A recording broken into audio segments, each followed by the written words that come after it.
It's a pleasure to have you here today. The webinar is part of a farm series where we share the final results of the project and explore innovative solutions for biosecurity in animal environments. And let's start with the first speaker. It's my pleasure to introduce Cristina del Álamo from the University of Alcalá with its speech, Biosecure Ventilation and Air Conditioning. Please, Cristina. Hello, everyone. Thank you very much, Davide. I will share my screen.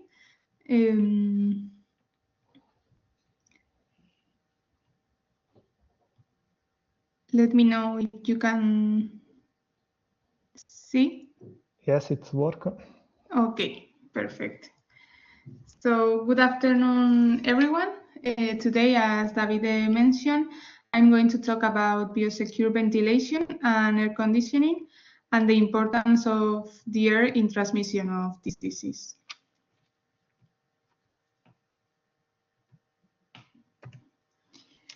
Okay, so generally, the ventilation and air conditioning systems in farms are designed mainly for productive environmental control. This means controlling temperature, humidity, harmful gases, and it focuses in maintaining conditions that optimize animal performance and welfare. In conventional ventilation systems, air recirculates without adequate filters, dust particles, feces, and animal secretion remain suspended in the air. Viruses, bacteria, and fungi can travel through the air, and this can increase the risk of avian or swine influenza, for example, and other viruses, especially the respiratory ones. Also, some bacteria, as Escherichia coli and Salmonella, or aspergillosis or other respiratory diseases. So the critical problem here is that although ventilation is a good biosecurity measure, ventilation alone may not be enough if the air is not cleaned and filtered. So in fact, most farms facilities ventilation systems do not focus on the active removal of microorganisms or high efficiency air filtration or dynamic control based on microbial load.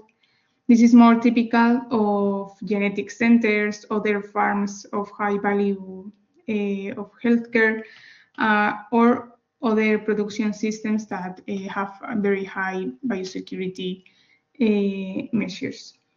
So in addition to this, also optimal temperature and humidity conditions for animals can promote the proliferation of bacteria and fungi. Many times, facilities with different areas of production, although they are physically separated, there is no barrier for the air, and this allows microorganisms to travel from one area to another. So if we look at the normative for air renewal, it is different from one place to another. But for example, ventilation and air renewal in pig and poultry farms are recommended to control gas concentrations, mainly ammonia and carbon dioxide. But there are not specific air exchange rates established. So if we look, for example, at this directive from the European Commission, it establishes that air circulation, dust levels, temperature, relative humidity, and gas concentration must be kept within limits that are not harmful to the animals. So it does not set a specific air renewal value of cubic meters per hour, but it requires maintaining only safe levels of ammonia, carbon dioxide, and humidity. So in HeFarm project, among other transmission channels, this project is focused on air biosecurity. So this means controlling aerosols as a means of transporting microorganisms. For this, Two different strategies have been tested and developed. The first one is the development of a new prototype heating, ventilation, and air conditioning system to prevent the airborne pathogens. So it is based in air pasteurization and new technologies to dynamically collapse airborne particles. The second one is the air disinfection and cleaning, and I will be explaining both strategies now. So starting with we will call thermal decontamination. In the project, we have identified a need for not only ventilation, but sterile ventilation. This system, the Biosecure HVAC system, aims to achieve air pasteurization. This means by applying heat for a specific period of time, in this case, very short times, to reduce the load of pathogenic microorganisms. For this test, tests with bacteria and viruses have been performed. You can see here a test performed with Escherichia coli and Staphylococcus epidermidis. In this test, an aerosol is created inside a cabin and the air samples are taken at the other side of the tube. The first pictures are before, well, you can see the results, and the first pictures are before dispersion, both in the control test and in the test with the HVAC prototype. I don't know if you can see my where I'm pointing, but if you can see the control and test one would be the control test, and then the test with the prototype. So in these two first pictures, we can see that there is no growth because this is before the dispersion, and then two samples after dispersion are taken. In both bacteria, we can see that the growth in the control test, we can see the growth in the control test, but not in the test where we use the HVAC system with the thermal treatment.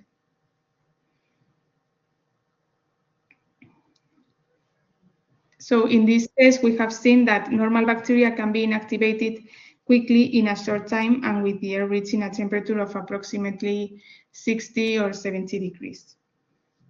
This is for bacteria. For viruses, we have seen that they are much more resistant and high temperatures are needed, above 100 degrees. We are not showing the results in this presentation, but the tests that we have performed are using bacteriophage Phe29, and we have obtained a 2-log reduction with very high temperatures, not as in this case with bacteria that we get higher reductions. So this approach is being combined with new technologies that dynamically collapse airborne particles, but these tests are in progress. This is a counterfog technology. This technology is based in the nanosize of the water droplets that they collapse with the smallest and finest particles in the air, including microorganisms. So in this technology that I have already explained is based the second strategy that we have tested in heat farm, that is the air cleaning and disinfection. So we have obtained very interesting results from tests performed in Calgep, that is a snail farm in Catalonia, in Spain. Air cleaning and disinfection using counterfog technology was studied and tested in this farm with the natural microbiota present in the air. During about a month, a small counterfog equipment that you can see in the upper part was running during 24 hours, cleaning and disinfecting the air in a fixed spot. For this, hypochlorous acid was used as the disinfectant. Then air samples were taken at different times over the course of the month in the test room and in another snail room with similar features that serve as a control room. Here you can see the samples from day 5, day 9, day 17, and day 23. And the samples were analyzed by culturing techniques by Universidad Autónoma de Barcelona, and they look for different bacteria and fungi. It is very interesting to see that even at day 5, bacteria and fungi were not found in the air in the test room, while different bacteria were detected in the control room. So you can see here Enterobacteria, coliforms, and some other bacteria. And in some cases, for example, in day 17, also fungi.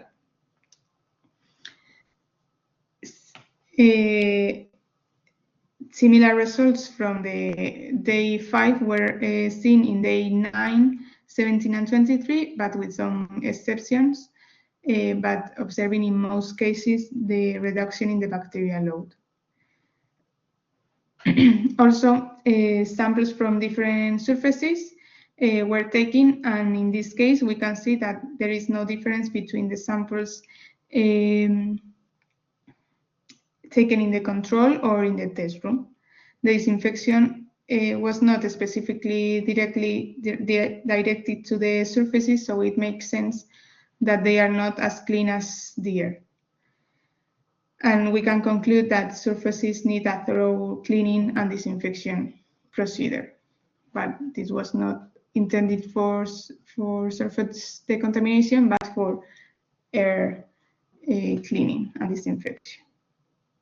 So during this test, also we wanted to know if this air treatment could affect the animals. In this case, the snails. For these reasons, the mortality of the snails was observed and measured in control and test room during the whole month. It is important to note that this experiment was performed in the last month of life of the snails. During the first period of the month, we can see comparable mortality rates in both rooms. However, it is very interesting to see how in the control room, the mortality starts to increase at the end of the month. And this can be attributed to the fact that the snails are older.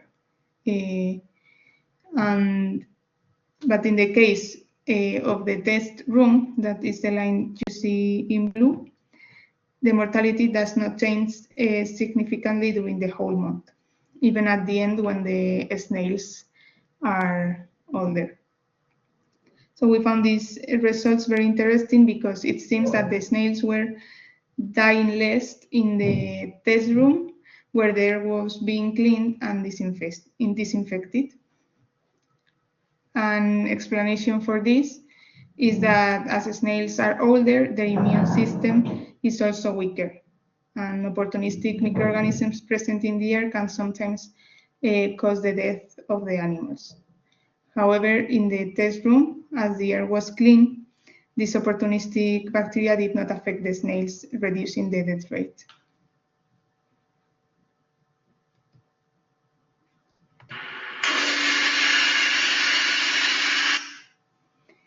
Following these results, a new device and procedures have been developed for automatic decontamination. I'm going to play the video again. And well, with this equipment, some trials have been done, and it was tested in a room of about 30 cubic meters, and with an application time of 1 and 2 minutes. Using this counterfog technology. So here we present the results. Well, for explaining how the test was done, a dispersion of bacteriophage pH29 was artificially created, and also small stainless steel coupons were contaminated and distributed all over the room. The disinfection was done in this case using hydrogen peroxide. And here in the graphs, you can see this is before the dispersion of the virus. This is after the dispersion, then after 1 minute of disinfection treatment with the equipment, and then after another additional minute. And then this is the control of the dilution. So these results show that in air, a 5-log reduction after the first minute of application is obtained, and after the second minute, we didn't see viral growth, so this would be a complete disinfection, or at least under the detection limit. The results from surfaces that you see in the right part show that after the first minute, some areas were better disinfected than others, but in all coupons we can see at least a small reduction of the viral load, and after the second minute, all samples from surfaces were under the detection limit. So only with 2 minutes it was enough for disinfecting the surfaces. Similar results were obtained with Escherichia coli as a model bacteria, and we can see that there is no growth in air samples. This is this is after dispersion. After 1 minute, we don't see bacteria growth, and also after the second minute, there is no growth. And in the case of the surface disinfection, we see a little effect after the first minute, but 3-log reduction of bacterial load after the second minute in almost all the coupons, except from this one.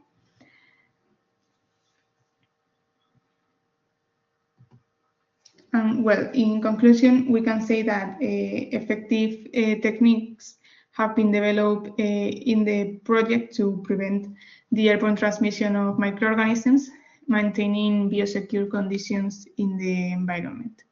These systems can be implemented in rooms that have housed animals, ensuring safe conditions for subsequent or following uses. And they are especially useful in spaces where animals are kept, for example, in the case of the snails. But also, we have to take into account the humidity levels that are not harmful to the animals that we want to disinfect. And also, the work will continue and continues on developing sterile ventilation systems that are more accessible and economically viable. Thank you very much for your attention. If you have any question, please let me know. Thank you, Cristina, for your presentation. Very interesting. And yes, if there are some questions, feel free to write it in the chat so we can answer at the end of the session. We now continue with Ákos Józwiak from UNIVET, and he will present the result obtained with redox equipment, followed by a presentation of the biosecurity assessment app developed within the project. Please, Ákos. Thank you. Thank you. Good afternoon. Can you hear me? Yes, we can hear you. Okay, I'm sharing the screen now. Oh yeah, I have to set in the system settings. Sorry for that. Just a moment. Yeah. Okay, so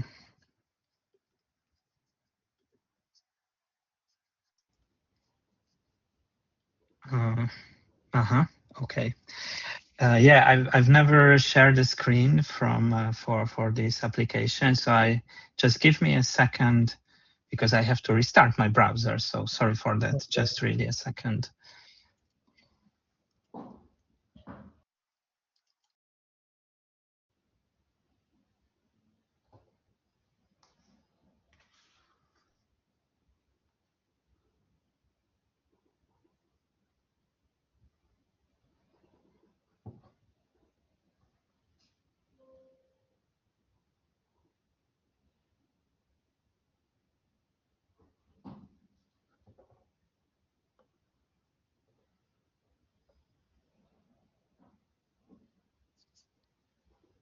Okay, so I'm back and trying to share the screen.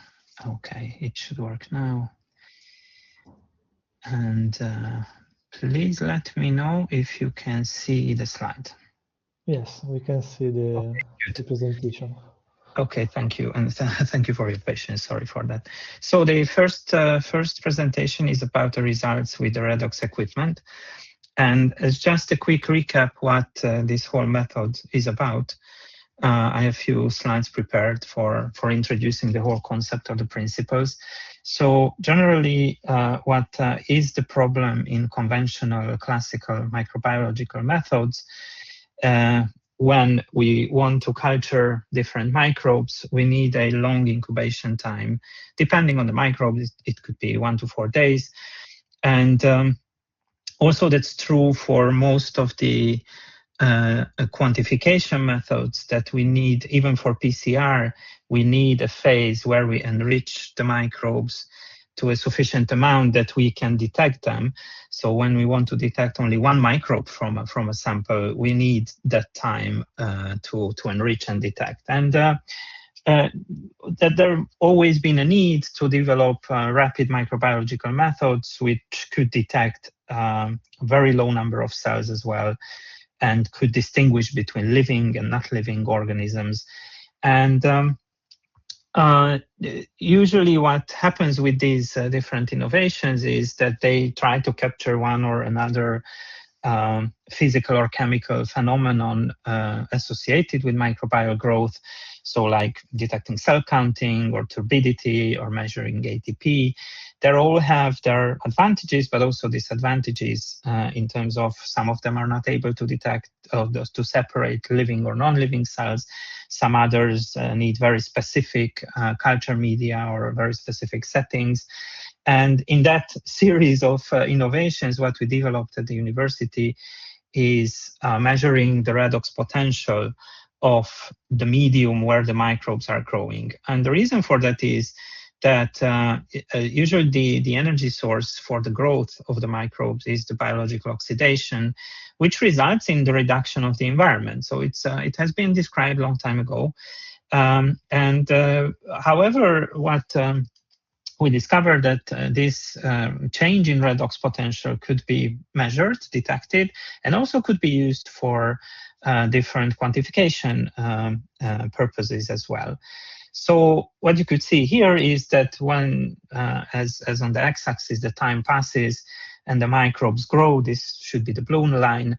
According to the growth, there is a critical limit of microbes when the redox potential of the environment very quickly drops. And this drop could be detected and used also for quantification. So if you have different cell amounts at the starting position, the time needed to achieve this drop in redox potential will be different. And constructing a calibration curve would help us, which is specific to the microbes, which is specific to the medium, it could be used as a quantification method. And it works very well and worked very well in the past as well. It's a quite simple methodology and also the shape of the different microbes, which is shown in this graph, is somewhat different. So in many cases, it could be also used by the shape of the curve. It could be used also to distinguish between different microbial species. And it can detect as low as 1 microbial cell. So that's a huge advantage from an industrial perspective when for certain microbes in certain food commodities, there is a critical limit of 0 observed microbes. Also, when it comes to the time, right, it is very important also to say that it's not a very quick method, so it's not minutes, but it still needs the time when the microbes need in their multiplication this critical amount, so it could be few hours, but still this is in the same phase when we do usually enrichment, and after the enrichment we don't need to now culture these cells or don't need to put on a PCR, although it could be combined with PCR detection. So usually the practical application of redox potential methods is in food and feed safety, quality control, testing hygienic parameters, or detecting specific pathogens. It is very good in research settings. So if you do different research experiments like different inhibitory effects or inactivation treatments, it's very convenient. You could do a lot of samples at the same time. And what are the key advantages is that it's a patented, accredited quantitative measurement, is widely used. It could be used for various surfaces. So you could use for water detection when you filter through a filter, water sample, and the microbes on the filter could be put in a test environment, but also surface swabs, whatever comes, and results are usually within few hours. However, what was our goal in this project is that you could see in this picture that this whole setting and the whole equipment is quite big and bulky with a lot of cables, and it's not a portable machine by any means, so it is stuck in a lab environment. And what we wanted to do is to have developed this machinery to be applied in farm settings or in any portable setting for that matter, and this was the objective of the project. So what was planned and developed is to miniaturize this whole equipment, both the equipment but also the test tubes and the measuring sensors, to achieve a portable device which is easy to carry to different locations, and then just attaching to a personal computer, a laptop, you could do the measurements. So this prototype was completed in the project by our colleagues at San Jorge Technologies and also the University of Alcalá. And we had the opportunity to test this equipment and the machine, how it behaves in our test environment and also in real life environment. So the validation had the objective to validate these newly developed methods against the older or the conventional microtester reference system, also to compare both with the conventional microbiological culture methods. And the test organisms what we used was Escherichia coli, Enterococcus, and Micrococcus species, and we used the specific media for these microbes. So we did in parallel the microtester, so the older device and the portable device. Also, we compared with the plate counts, so the conventional method, and the readout was the time to detection, the TTD time, and we tried to construct a calibration curve. So the first important technical finding was that in miniaturizing the whole test environment, both the sensor and the test tube, we observed an effect of the measurement volume on the output or the outcome of the measurement. And it seems to be that in very small test tubes, I mean, the results show that in smaller test tubes, the device was not really measuring the drop in the redox potential. However, in bigger test tubes, it worked very well. So the most possible cause for that the electrode design or the configuration of the electrode is somehow interfering with the growth in the small volume tubes. Obviously, when we changed to the bigger tubes, it worked well. So we carried on with the bigger test tubes to see or to see and to construct a calibration curve. So we did calibration experiments with E. coli, and indeed the portable device performed similarly to the bigger device in terms of that there was a drop in the redox potential which could be detected, and this could be used for a TTD based, so the time to detect based quantification. Also, we did hygienic sample tests. So in different environments, we had contaminated surfaces. We took samples from uncontaminated, from contaminated, but also from decontaminated after contamination surfaces. And the portable device worked very well in terms of that the uncontaminated and the decontaminated surfaces showed stable redox potential. And the contaminated had a massive drop, which is suitable for detecting like this hygienic or environmental contamination. Also, we did the validation studies. So both systems are suitable for detecting contamination and also some sort of a quantification. However, the smaller device was somewhat slower, so it gave a delayed response in the redox potential drop, and also the redox potential change of the environment was more gradual, so not an abrupt, very quick drop, but a slower drop, which makes harder to find the point where the drop occurs, because this is the point which we use for calibration. So this is like usually in these detecting algorithms, it is we observe the derivative kind of the curve, and if there is no quick or significant drop, then it's very hard to find this point.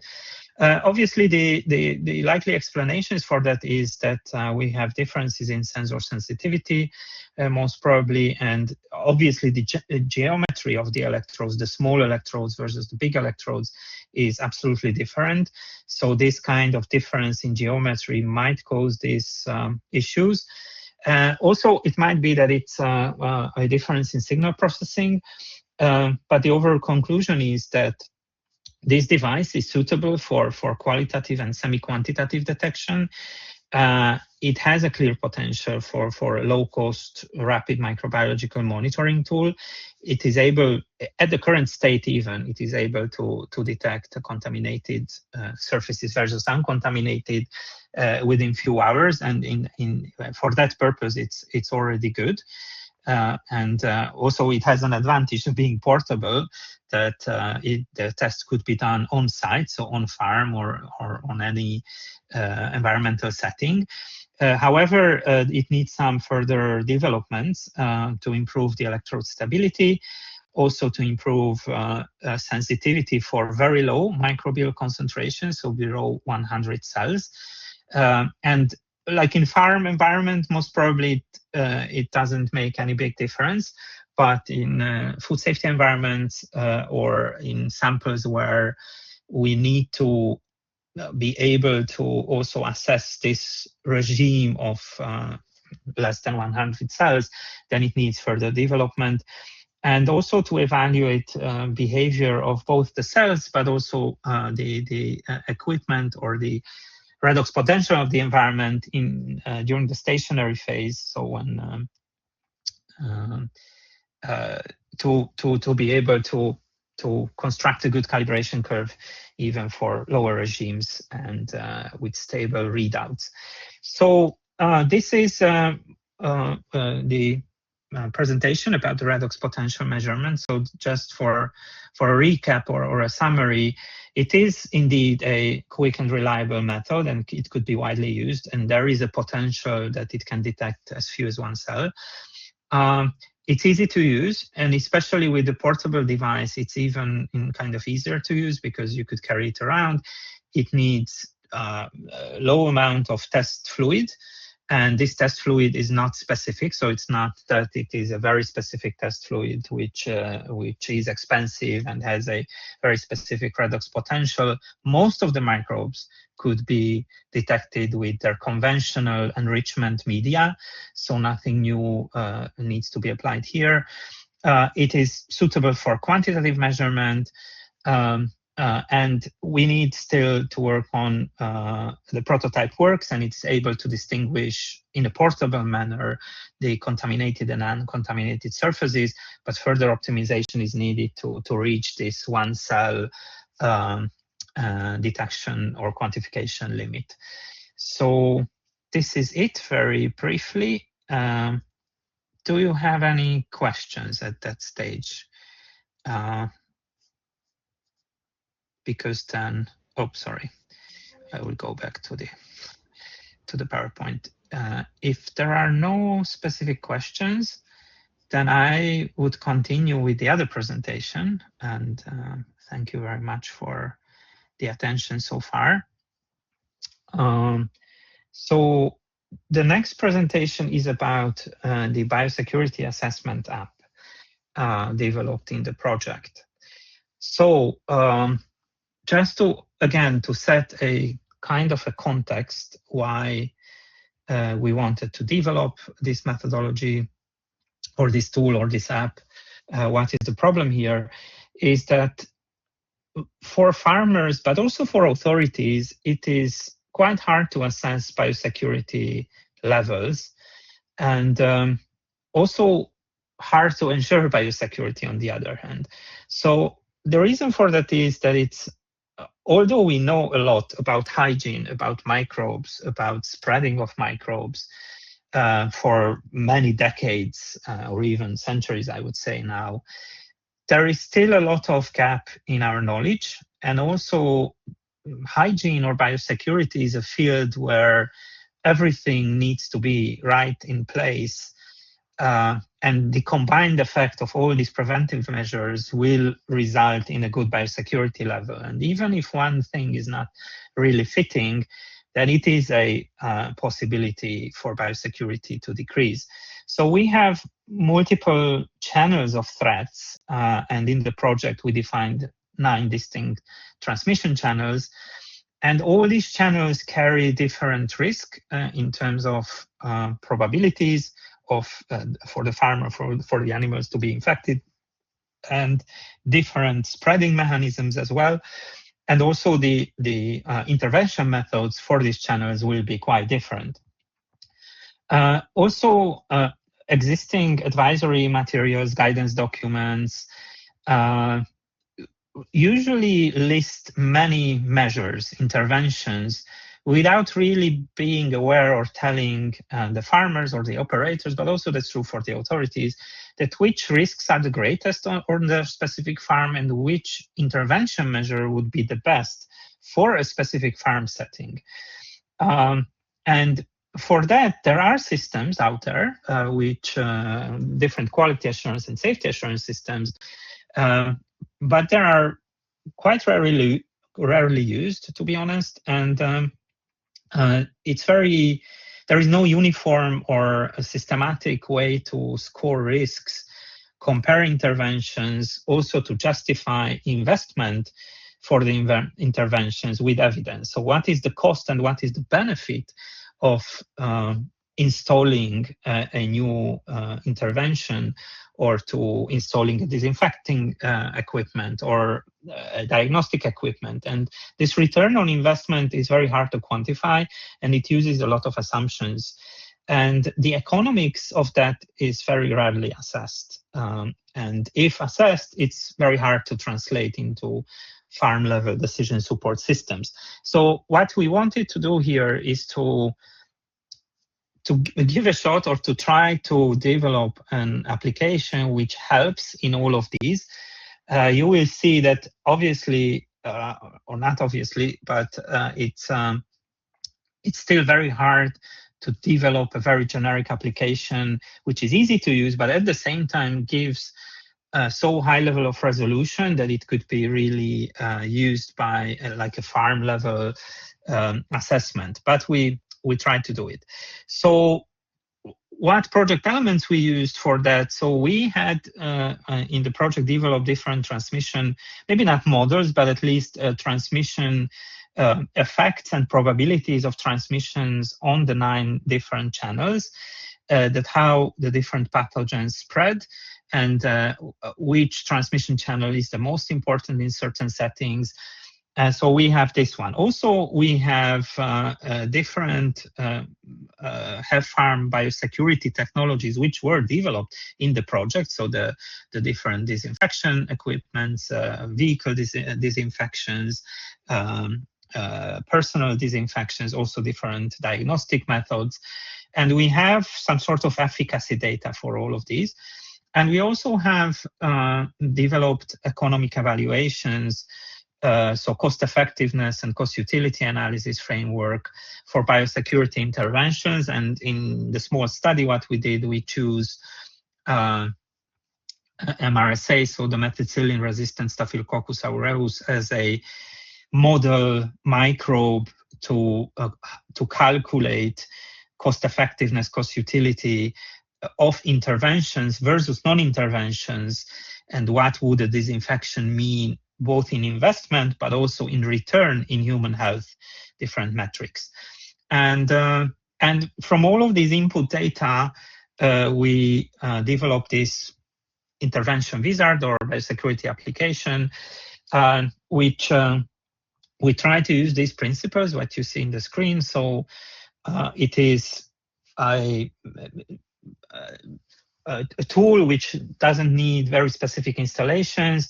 It runs from a folder or a USB key. It can be opened in any modern browser. It has 2 user types. One is a food business operator with less information provided, and then advisor mode for advisors, veterinarians, which mode have more information, more detailed information, but also it's more information, it's more noise as well. We have risk prioritization, intervention efficacy, and economic evaluation embedded. Also, we had to acknowledge that for many of the input data, we still have a lot of uncertainties. So in terms of channel-specific transmission rates or intervention effectiveness or efficacies, we have scenarios. We parameterized a bit this part because in many cases, we don't know the true efficacy of the different interventions. Also, the evidence strength is not uniform across different interventions and different transmission channels. So there are parts which are better researched, so we know more. We have less uncertainty, it is more precise. And there are areas which we know very little, so we have higher uncertainty. So we needed to apply also, or to show this uncertainty as well in the application. And there should be, and it is an export or PDF report generated if someone wants to print it out. So the 9 channel transmissions, you I think already know, these were selected in the project from the beginning, that these are the channels through which the farms are usually contaminated. And we said that if we want to stop these different channels to be vehicles for microbes, we need different measures. And in the project at the beginning, in the first year, there were 61 different measures defined to decrease the probability of the microbes to travel through these channels. And also we had developed, or we have embedded, to be more precise, in the application currently, 7 different farm technology measures. So these are additional measures which were embedded in the application. Obviously, it's not all the technologies which were developed in the project. So it could be extended with other measures, with other interventions, other equipment, if it's needed, and if we have sufficient data or information for them.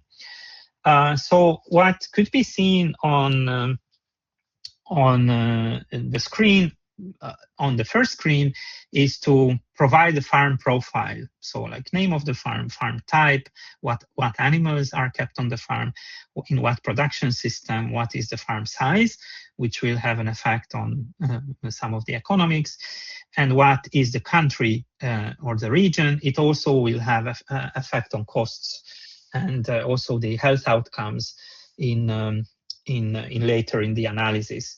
Also, the users need to provide what are the currently existing practices which are applied on the farm, and it needs to be selected what is the mode of the operation. Is it operator or is it an advisor?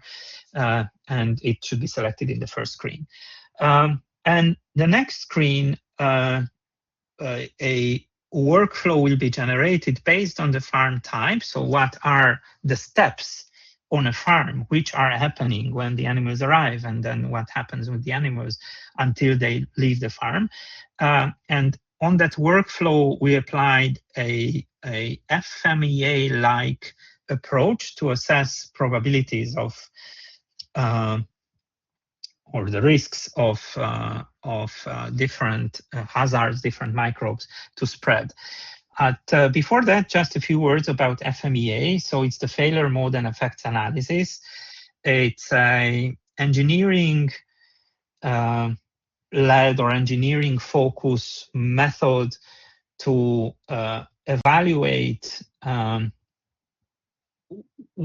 the probabilities or the risks of different microbes in our case, but it could be used for like chemicals and other things as well.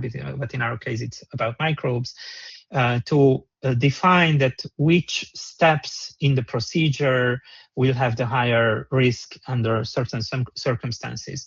So the core question of the FMEA is, for each of the process steps, what can go wrong, how likely it can go wrong, how severe the consequences would be, and also how detectable the problem is. So if it's easy to detect, then it's not a big problem. But even if something is unlikely and probably not causing severe consequences, but it's very hard to detect, then it will have, or it might have, consequences. And the output of this is a risk priority number, and usually it is calculated through multiplying severity, occurrence, and detectability. Also, this comes in forms of standards. So there are IEC standards, ISO standards. Also, it's part of the HACCP system in food safety, or kind of part, or at least it uses some elements of FMEA in HACCP. And it's we find it far better compared to the normal or conventional audit checklist, because the audit checklists, which are used usually by the industry, so by farmers, but also by authorities or advisors, veterinarians, it is just a checklist on the different elements of the biosecurity. And you could say if something is passing or failing, and there is no quantification in this, no prioritization, all the steps have equal weights, and we cannot really link economic or further analysis to this checklist. While FMEA provides at least an opportunity to doing so. We applied a slightly different approach in the app. We called it FMEA Lite, because we didn't include the severity in the picture. And the reason for that is that in biosecurity, on a typical farm setting, we would need to know very specifically about the farm history and what kinds of microbes are there or were there, and what is actually what we are assessing. So it's very, very farm specific, and we couldn't have data for that, so we didn't include that. That was one reason. But the other reason is probably more important, that we tried to assess the effect of biosecurity measures And all these biosecurity measures will have effect on all of the microbes. So they are not microbe specific really. And the severity dimension of FMEA is very closely linked to the microbe. So it will be a difference if it's a Staphylococcus aureus or Salmonella, and it will have a difference in the outcomes or the severity, also for animals, but also for humans. However, the biosecurity measure target all the microbes, so we found it too complicated to include the severity dimension.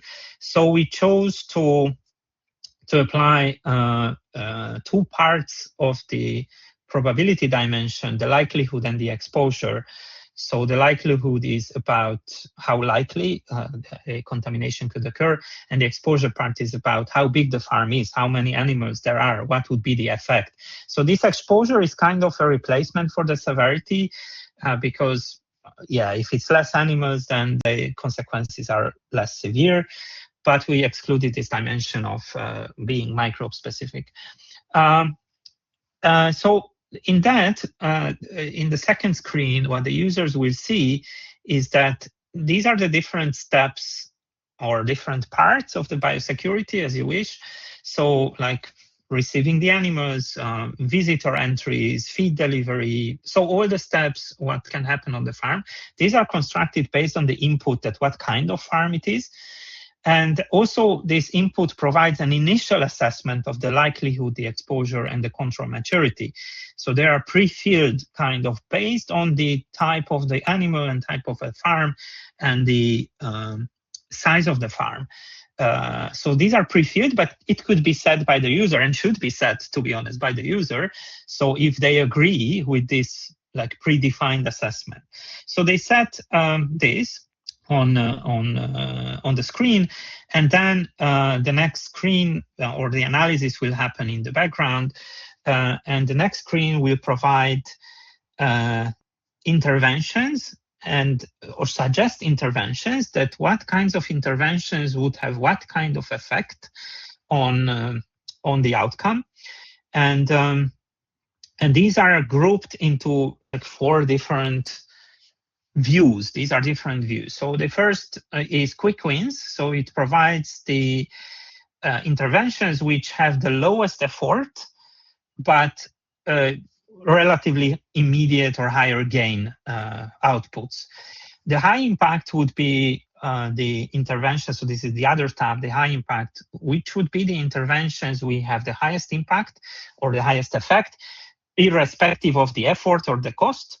The third one is a balanced plan. So it combines these quick wins with the high impacts in a kind of an optimal way. And the last tab contains all the measures, so all the potential measures. And the users could select which measures they want to apply or wish to apply on their farm. And it then leads to the last screen, which for the advisors which have. Oh, sorry, one more thing, that before that all these measures are the measures which I mentioned at the beginning, so the 61 initial measures, but also we have the 7 farm measures. So these are also included, like the disinfection technologies that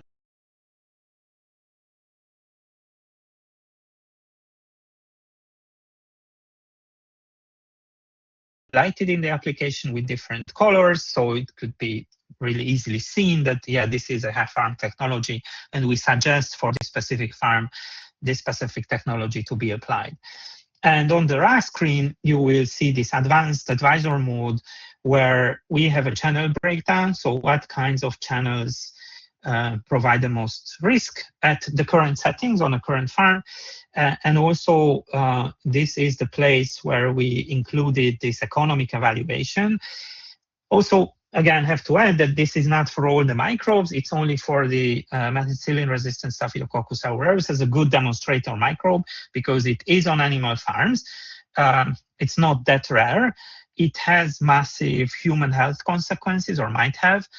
And we also have data, good data for what it can cause. Also, what is the cost of illness? So, what would, how much money would it take to cure the patients? What is the burden of the disease on overall economy.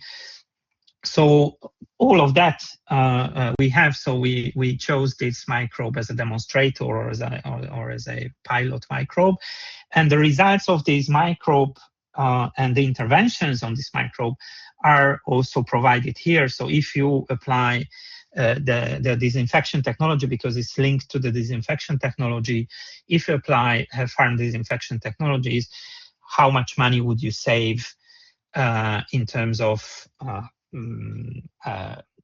health economic gain? Also, I have to add, this is like in the core problem of, I think, agriculture and food safety as well, that usually the investment part is on the side of the farmers, but the benefit part is usually on a societal level. So less illnesses, less costs in hospitals, less lost productivity, but it's a societal gain and not a gain on a farm level. And this is why it is hard to convince farmers or food businesses to apply some interventions, because these effects will be on a societal level, and there is no good incentive system in most of the countries to also make the farmers interested in these. So in general, closing up very quickly, currently we have different interventions in different families grouped in the 9 channels. Also, we rank how we rank these different interventions is based on the channel risk, what is the efficacy of the interventions, and also we applied an effort penalty. So the effort is how complicated it is to set up this intervention. And also we have different evidences or evidence strength embedded as the uncertainty. So if we have data coming from or intervention coming from high quality studies, that's higher evidence strength. If we don't have this data, but it's just expert consensus or an estimation, an expert estimation, this will receive lower evidence strength. So obviously this method has some limitations currently. So as all these applications, output data will depend on the input data quality. Also, efficacy ranges are not guarantees. These are sometimes very broad ranges of efficacies because we don't know better. We don't have more precise data. And the economic model is really illustrative. So it's not all the gains by any means. It just uses the results of the study, what we made. So the key takeaway is that we have a structured FMEA-based or FMEA-light-based biosecurity prioritization. Also, we integrated HEFARM technologies into this application, and it's probably easy to use. It's not. We didn't have the objective to have like a standalone application or software which we could install, but still, I think it's quite easy to use. It's available on GitHub. You could download it and run from a browser. So this is what we have. Thank you very much for your attention, and I'm now asking if you have any questions in relation to these presentations. Thank you. Thank you for your presentation. There are any questions from the audience? If there are not questions, we can close this webinar. I would like to thank all our speakers for their insightful and valuable presentation. The results presented today highlight the importance of innovation and research in improving biosecurity in animal environment. So thank you for all you and for all the participants for the attention. And we will now take a short break. We will now take a short break before moving on the next webinar. Thank you.